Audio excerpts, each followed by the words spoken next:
અનાવશ્યક દબાણ અને હેરાનગતિના આક્ષેપ લાગ્યા છે અધિકારીઓ પર। સયાજીબાગમાં સફાઈ કર્મચારીઓ પર હેરાનગતિ કરવામાં આવી રહી છે। ઝૂ ક્યુરેટર તેના જે અધિકારીઓ છે તેઓ હેરાનગતિ કરી રહ્યા છે એવા આક્ષેપ લાગતાની સાથે જ તમામ કર્મચારીઓ ભેગા થયા છે। વડોદરા મહાનગરપાલિકાની વડી કચેરી ખાતે પહોંચી અને રજૂઆત કરી છે।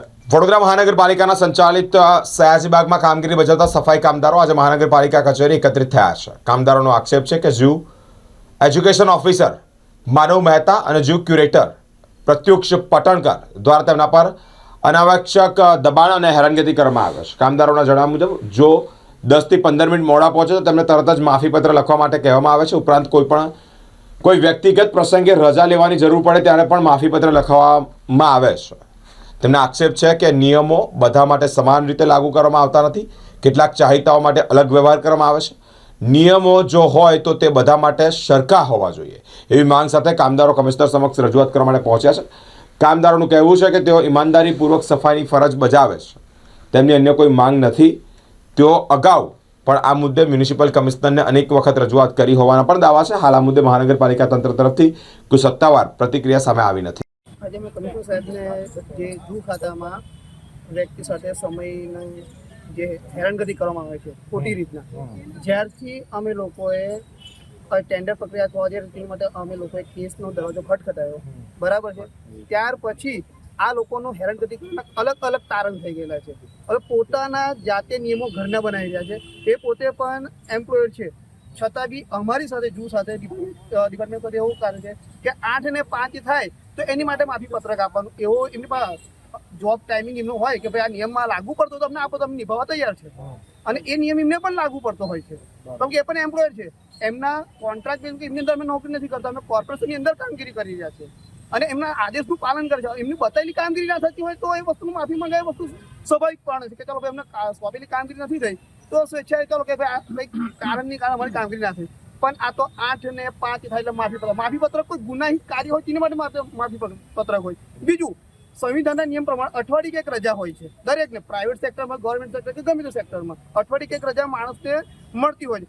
રજા માટે માફીપત્રક આપવાનું, રવિવાર ભલે હોય, 15મી ઓગસ્ટ ભલે હોય, 26મી જાન્યુઆરી ભલે હોય કે ગમે તે વસ્તુ હોય એની માટે માફીપત્રક આપવું પડે કે ભાઈ અમે કાલે રવિવાર છે તો અમે આવીને એ બદલ અમને માફ કરશો। આ વસ્તુ યોગ્યતા ગણાય।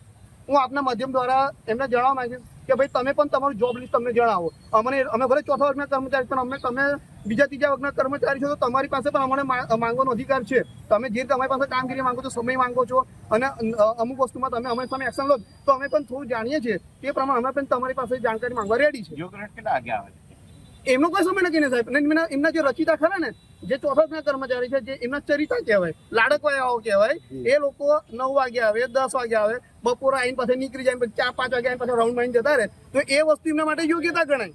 પણ જો જે અત્યારે આ કેસ કર્યા પછી અમે લોકો જે તે બધા વ્યક્તિઓ કામ કરનારા છે એ 8 ને 5 થાય એટલે એ લોકો ચાલ ભાઈ આજે માફી, એટલે આ નિયમ શું કહેવાય? એ લોકો એમની મનમાની છે, યસ બિલકુલ તાનાશાહી કહેવાય।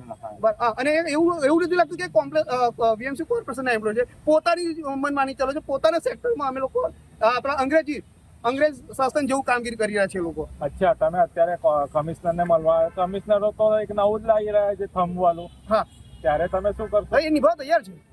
અત્યારે કેમ નહીં નિભાવતા? એમાં એવું છે કે નિયમ બધા લાગુ હોવો જોઈએ સાહેબ, બરાબર છે।